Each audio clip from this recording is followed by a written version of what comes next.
Constitucional de los Estados Unidos Mexicanos, licenciado Andrés Manuel López Obrador.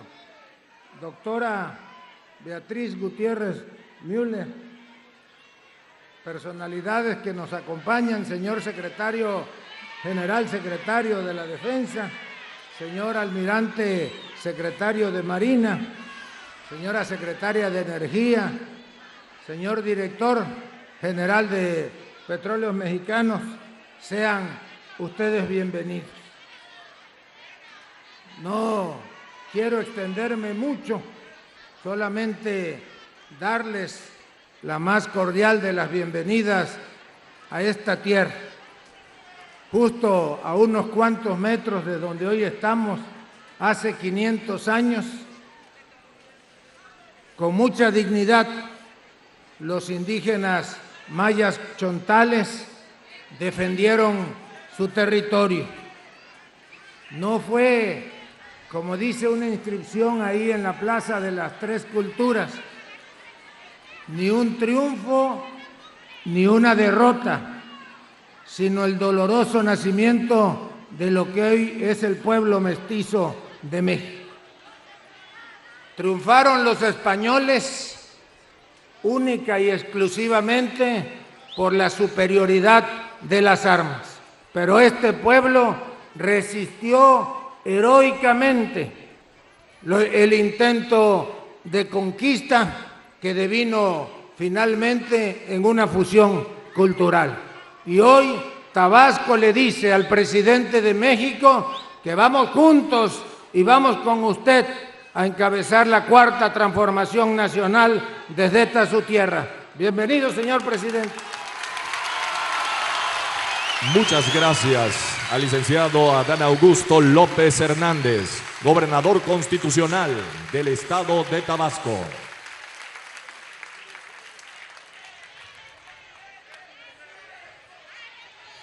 Y ahora los invito a escuchar la reseña de la batalla de Centla, a cargo de la doctora Beatriz Gutiérrez Müller, esposa del presidente constitucional de los Estados Unidos Mexicanos.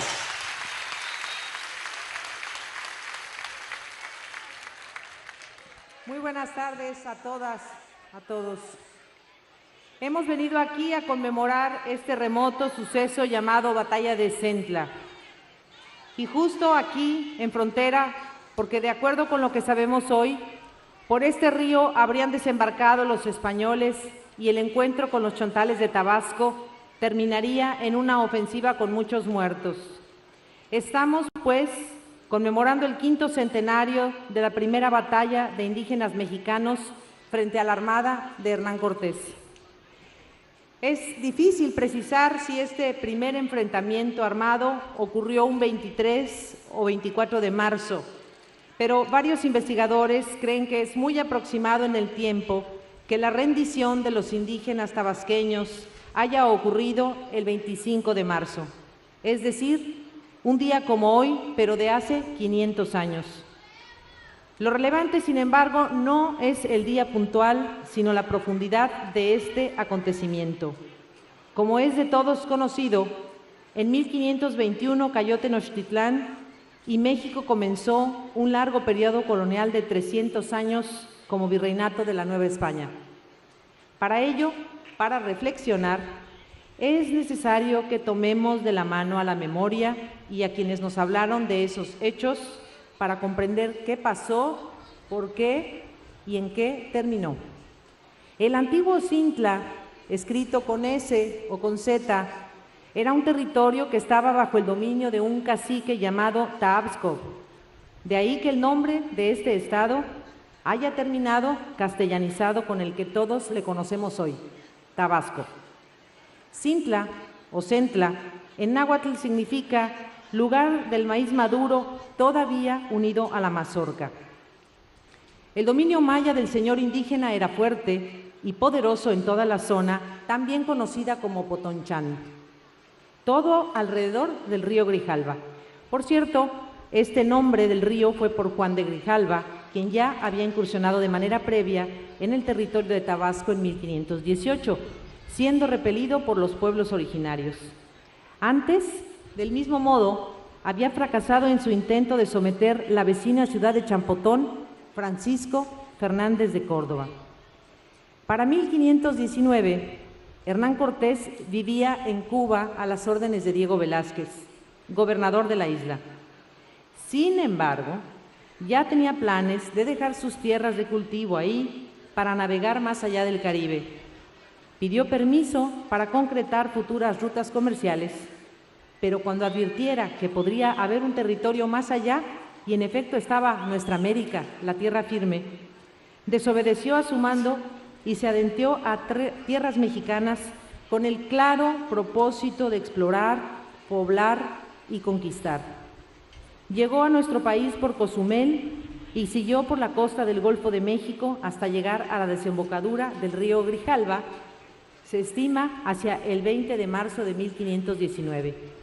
Por el tamaño de sus bergantines, no le fue posible anclar, así que dejó tales navíos e incursionó con su pequeño ejército río arriba a bordo de barcos ligeros hasta desembarcar en el sitio denominado Punta de los Palmares, aquí. No hay evidencia arqueológica que nos permita ahora determinar en qué específico lugar Cortés y los tabasqueños se vieron cara a cara. Cortés venía de ser repelido por los pobladores de la ciudad de Champotón, así que es muy probable que a la brevedad los de Centla tuviesen noticia de que unos extranjeros intentaban tocar tierra y venían no en cayucos, sino en barcos que debieron parecerles diferentes y extraordinarios. Suponemos que su actitud sería beligerante a decir de la reacción que tuvieron los mayas de entonces. De la batalla de Centla tenemos poca información escrita porque los testigos que la narraron son un puñado.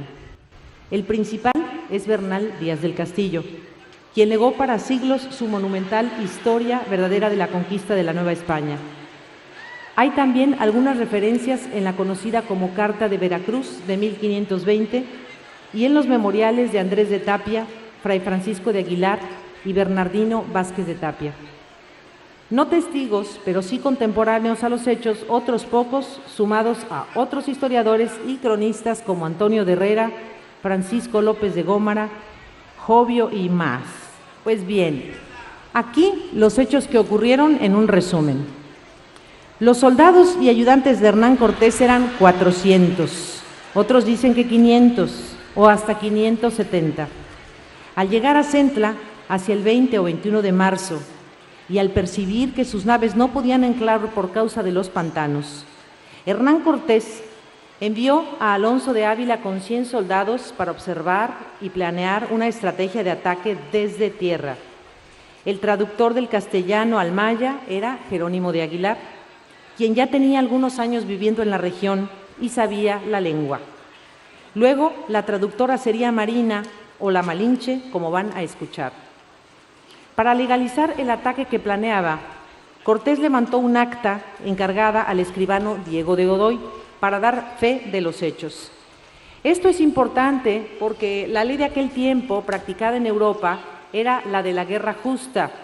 De manera muy breve, les digo que consistía en hacer un llamamiento a la rendición y requerir la paz, o sea, el sometimiento.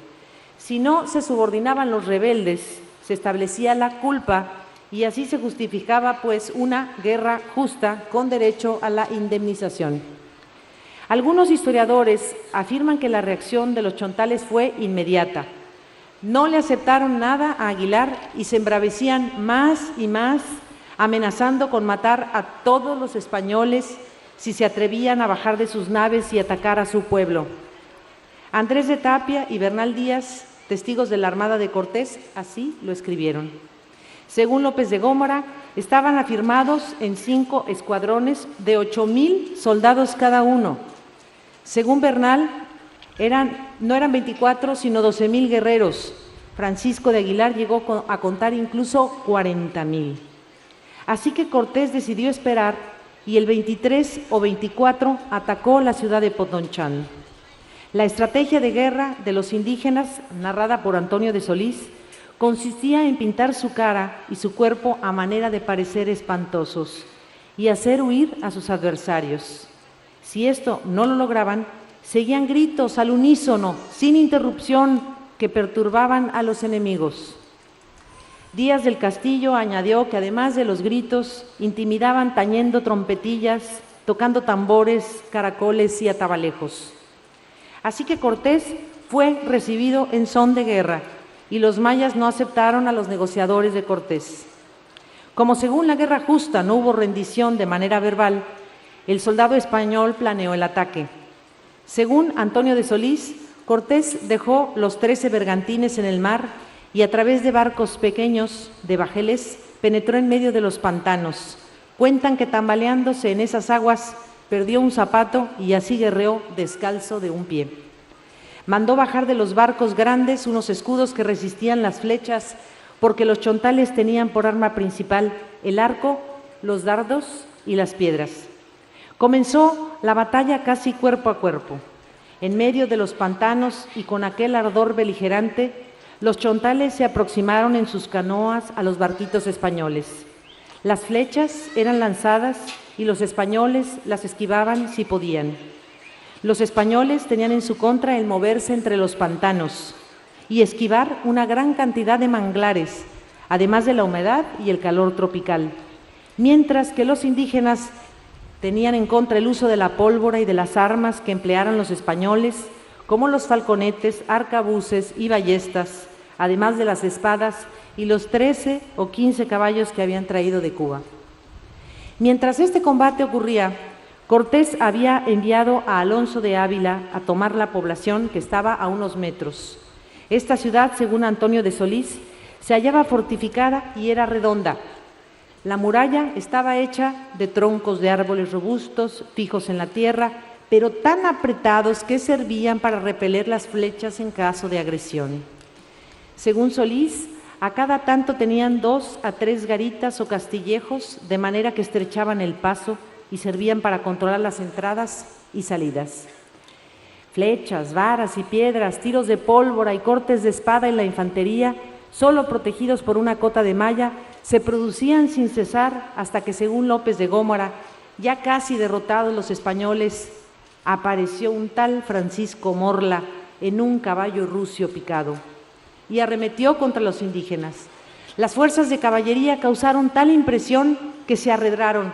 Recuérdese que muchos españoles, no todos, portaban con su escudo y traje de caballero una armadura de acero que llegaba a pesar, si estaba completa cubriendo el cuerpo, unos 28 kilogramos. Ante aquella simbiosis de caballo, con un militar encima de él, jineteándolo, embravecido, muchos chontales huyeron espantados, según López de Gómara. Creían que caballo y caballero eran todo en uno, como los antiguos centauros. Aquí un fragmento de López de Gómara. Tornó entonces el de caballo por tercera vez e hizo huir los indios con daño y miedo, y los peones arremetieron a sí mismo, hiriendo y matando. A esta sazón llegó Cortés con los otros compañeros de caballo, harto de rodear y de pasar arroyos y montes que no había otra por todo aquello. Dijéronle lo que habían visto hacer a uno de a caballo y preguntaron si era de su compañía, y como dijo que no, porque ninguno de ellos había podido venir antes, creyeron que era el apóstol Santiago, patrón de España.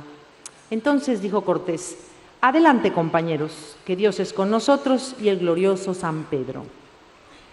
Pero Bernal escribió lo siguiente en contra de la versión de López de Gómara: digo que todas nuestras obras y victorias son por mano de nuestro Señor Jesucristo, y que en la batalla había para cada uno de nosotros tantos indios que a puñados de tierra nos cegaran, salvo lo que la gran misericordia de nuestro Señor en todo nos ayudaba. Y pudiera ser que los que dice Gómara fueran los gloriosos apóstoles señor Santiago o señor San Pedro, y yo, como pecador, no fuese digno de verlo. Lo que yo entonces vi y conocí fue a Francisco de Morla en un caballo castaño y venía juntamente con Cortés. Así las cosas. Andrés de Tapia mencionó al misterioso caballo, pero no conoció a su jinete ni atribuyó la embestida al apóstol Santiago. Tampoco Bernardino Vázquez de Tapia. Los indígenas de América no conocían a los caballos ni a los jinetes. Cortés advirtió la eficacia psicológica de animales con sus soldados, escopeteros y ballesteros, y ordenó que los 13 o 15 animales que viajaban con él fuesen echados al frente con sus respectivos caballeros y lanzó el último de los ataques. Los mexicanos tampoco conocían la pólvora y este fue el segundo plan. Según Díaz del Castillo, Cortés mandó poner fuego a una lombarda, un cañón, que estaba cebada y la tronó. La pelota iba zumbando por los montes, que como era mediodía y hacía calma, llevaba gran ruido y los caciques se espantaron de oírla. Poco a poco, ante el horror y estupefacción de aquella imagen de los caballos bramando, y cuando cayó la bala, los chontales perdieron fuerza y los más huyeron.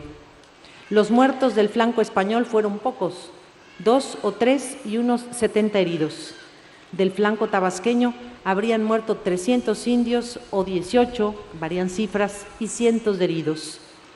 Cortés tomó la ciudad amurallada y frente a su templo, según Bernal Díaz, desenvainó su espada y dijo: 3 cuchilladas en señal de posesión de un árbol grande que se dice ceiba. Este árbol estaba en la plaza de aquel gran patio y dijo que si alguna persona lo contradecía, que él lo defendería con su espada y una rodela que tenía embrazada.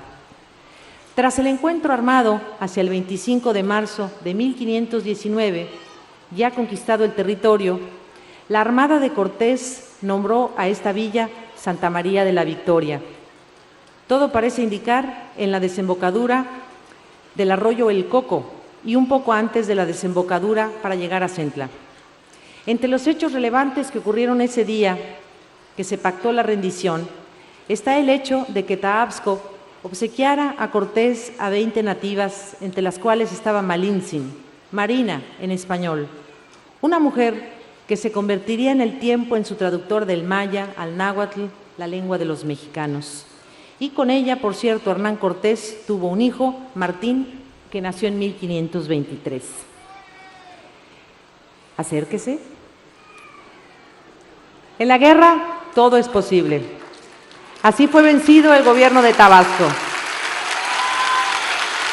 En los 29 meses siguientes, Cortés seguiría avanzando hacia Tenochtitlán, logrando la adhesión de varias ciudades mayas o nahuas hasta lograr su caída el 14 de agosto de 1521. Estamos a las puertas del 5º centenario de este acontecimiento. La derrota de los mexicanos implicó que nuestros ancestros fuesen gobernados por España durante 300 años. El 21 de septiembre de 2021, después de un largo periodo colonial, celebraremos ese bicentenario de la independencia y el surgimiento de la República Mexicana. Como pueden ver, recordar es indispensable para el presente. La libertad, igualdad y fraternidad no han sido producto de la nada o de ideologías viejas o retardatarias. Han sido 3 principios que han guiado nuestra vida independiente y también estamos en la antesala de ese gran acontecimiento, de 1821 a 2021. Muchas gracias.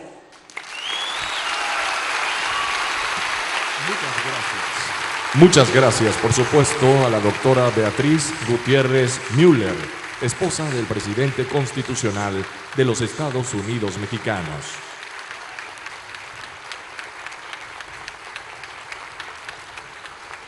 Y ahora quiero invitar a todas y a todos ustedes a escuchar con atención el mensaje del licenciado Andrés Manuel López Obrador, presidente constitucional de los Estados Unidos mexicanos.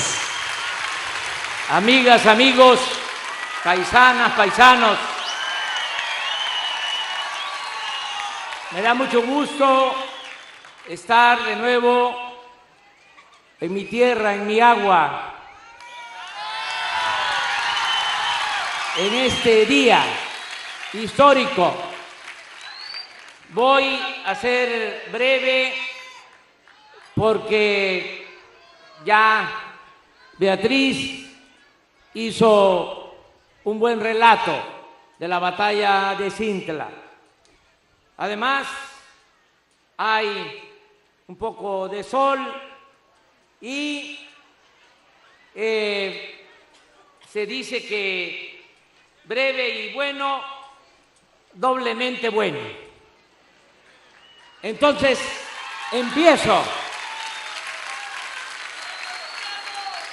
diciéndoles que decidimos aquí en Centla dar a conocer que enviamos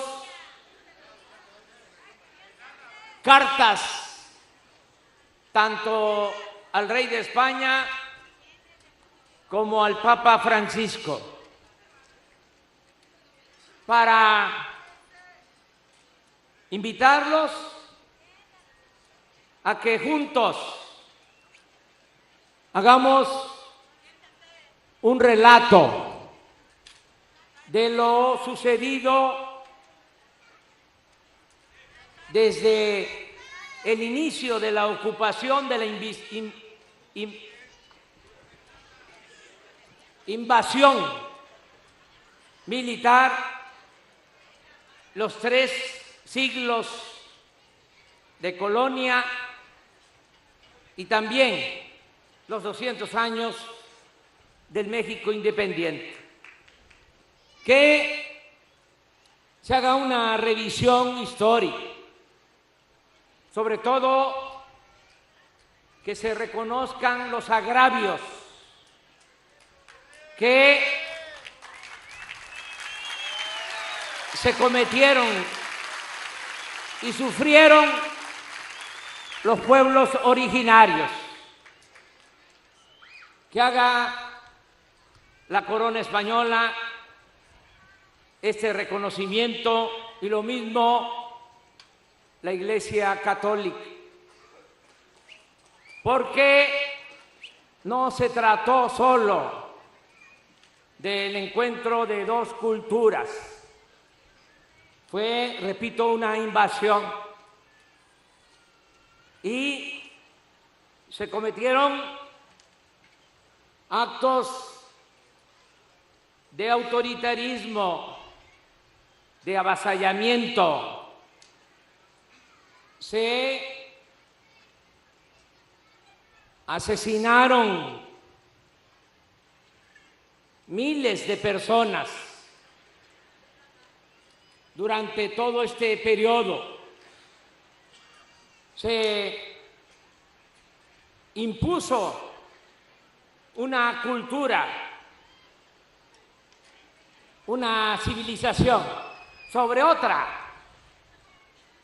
al grado de que se construyeron los templos, las iglesias católicas encima de los antiguos templos de los pueblos prehispánicos. También se excomulgó a quienes son los padres de nuestra patria, a Hidalgo y a Morelos. Todo esto debe narrarse, saberse, se debe de reconocer también con lo que significó el saqueo colonial de nuestros recursos naturales. Pero no es el propósito resucitar estos diferendos, sino ponerlos al descubierto, no mantenerlos en el subsuelo como algo subterráneo, porque todavía, aunque se niegue, hay heridas abiertas. Y es mejor reconocer que hubieron abusos y que se cometieron errores. Es mejor pedir perdón y a partir de eso buscar hermanarnos en la reconciliación histórica.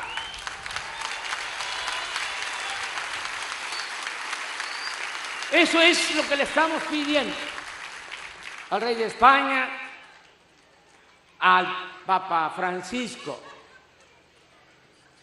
que en el 2021, que se van a conmemorar 500 años de la toma de Tenochtitlán y 200 años de nuestra independencia, podamos hacer un acuerdo general a partir del perdón y buscando la reconciliación histórica.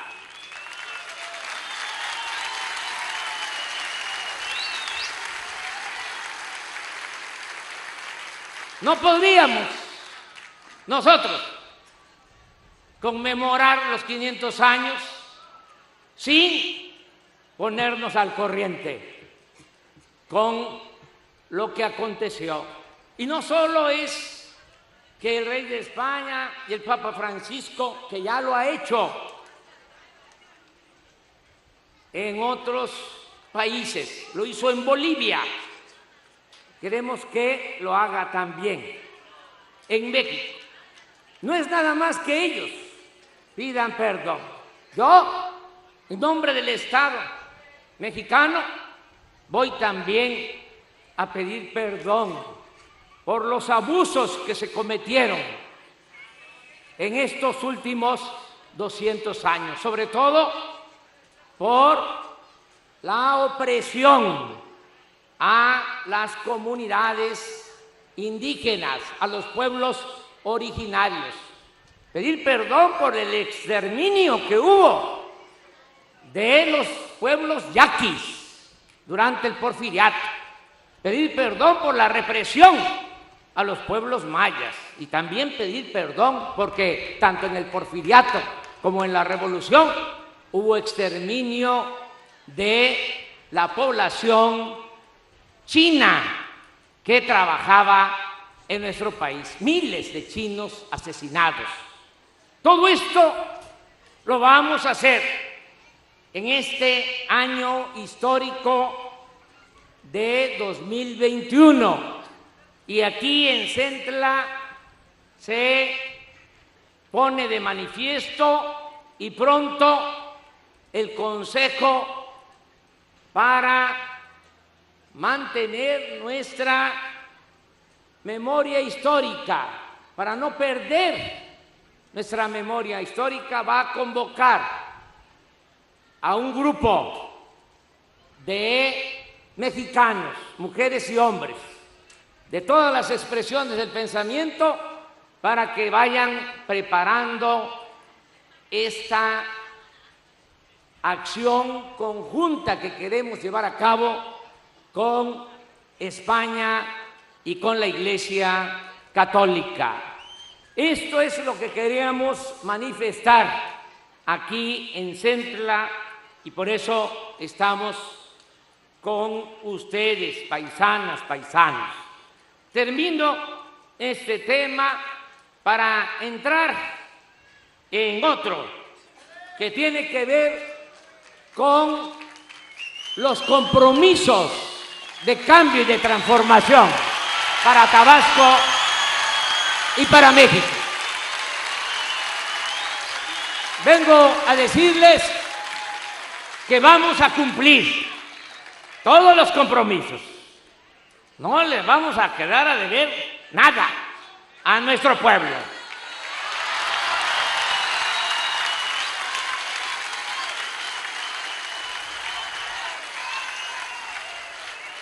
Vamos a reactivar la economía aquí en Tabasco y en el país. Va a haber crecimiento económico y van a haber empleos, va a haber trabajo y bien pagado.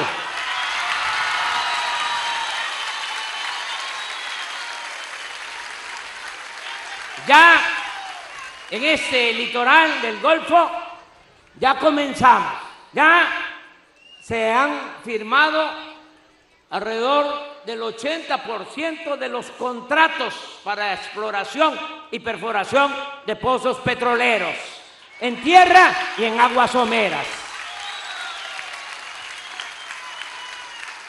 Aquí enfrente, aquí en este litoral de Tabasco, aquí en frontera, se van a explotar nuevos yacimientos, nuevos campos, y va a haber trabajo en frontera y en Tabasco, en la industria petrolera.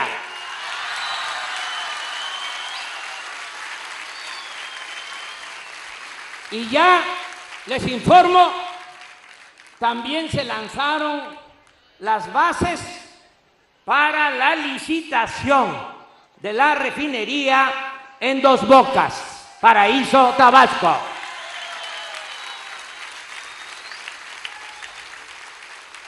En un mes se resuelve sobre el contrato principal de la refinería y yo espero que en 2 o 3 meses empiecen los trabajos en la refinería, porque tenemos 3 años nada más para terminarla. Vamos a extraer más petróleo de tierra en las aguas someras del Golfo de México, porque necesitamos la materia prima, pero ya no para venderla, para sacarla a venta a otros países. El petróleo crudo ya no se va a exportar, el petróleo crudo se va a refinar en nuestro país y vamos a producir todos los combustibles en México, las gasolinas.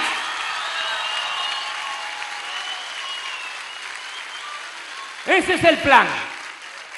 Por eso quise que me acompañaran Octavio Romero Oropeza, director de Pemex, y la secretaria de Energía, Rocío Nal. Los dos están trabajando de común acuerdo.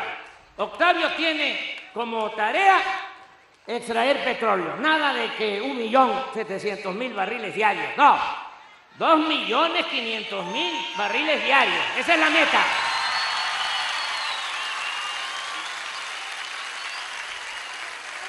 Y en el caso de Rocío, lo mismo.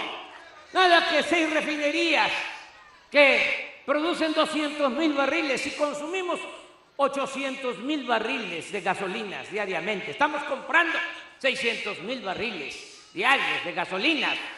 Eso ya no.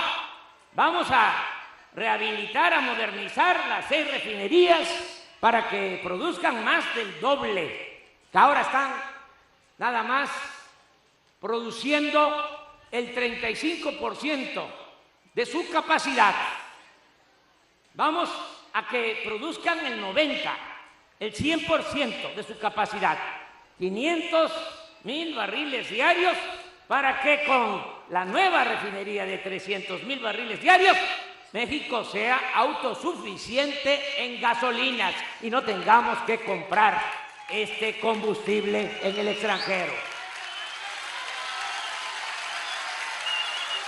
Mientras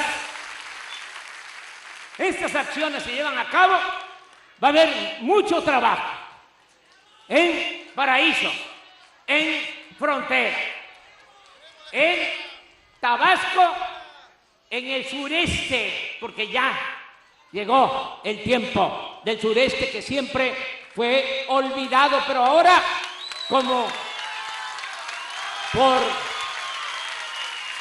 bendición, el presidente de México es de estas tierras bajas, es del sureste.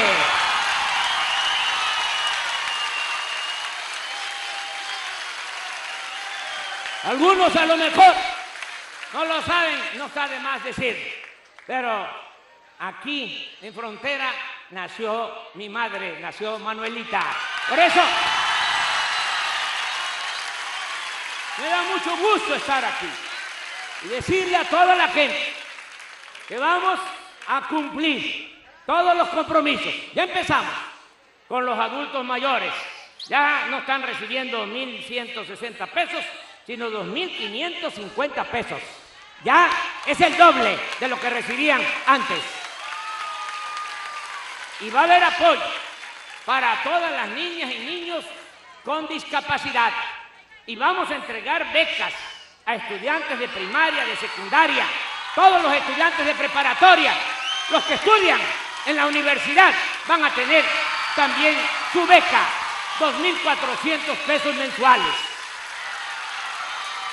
Y los jóvenes, que se escuche bien, que se oiga lejos, todos los jóvenes van a ser contratados, van a trabajar como aprendices y se les va a pagar 3.600 pesos mensuales. Ese es el compromiso y lo vamos a cumplir.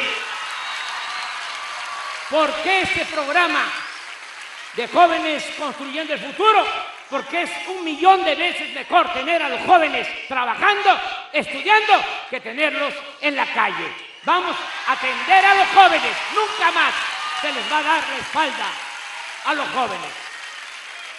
Van a haber créditos a la palabra, para la agricultura, para la ganadería.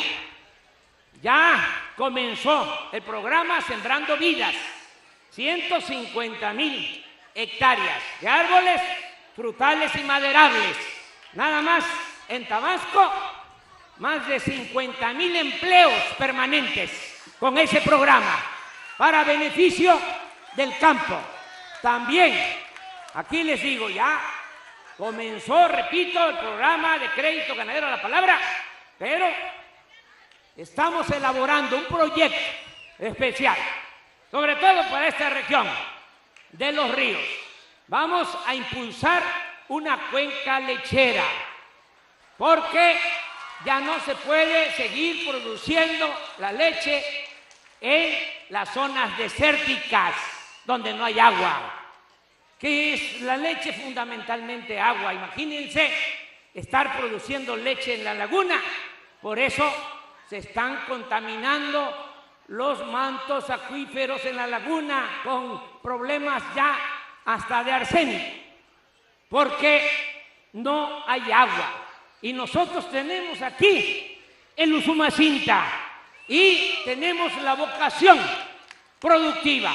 Vamos a impulsar mucho todo lo que es la ganadería lechera y vamos a producir aquí en los ríos la leche que ahora se está importando, se está comprando en el extranjero, se va a producir en esta región del país, Chiapas y Tabasco.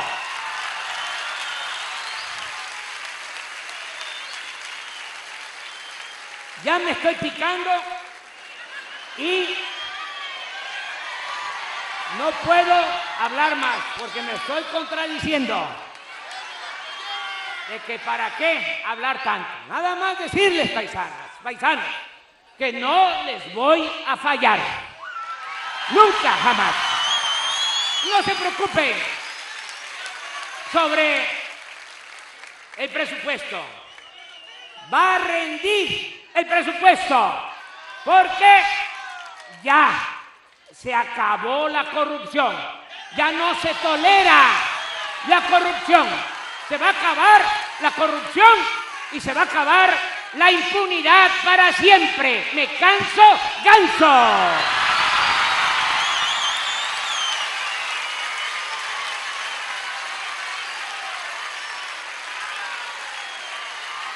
No me despido, porque nos vamos a seguir encontrando.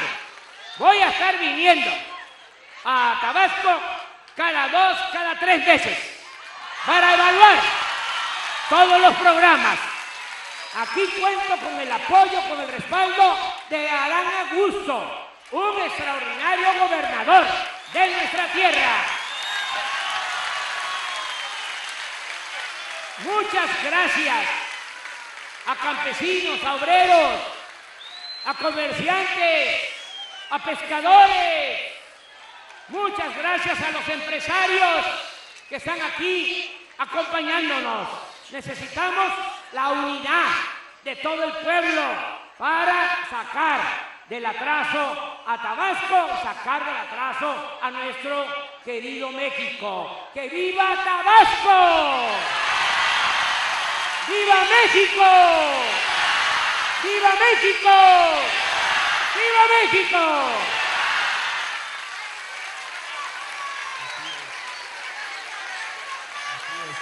Así es, señoras y señores, hemos escuchado pues el mensaje del licenciado Andrés Manuel López Obrador, presidente.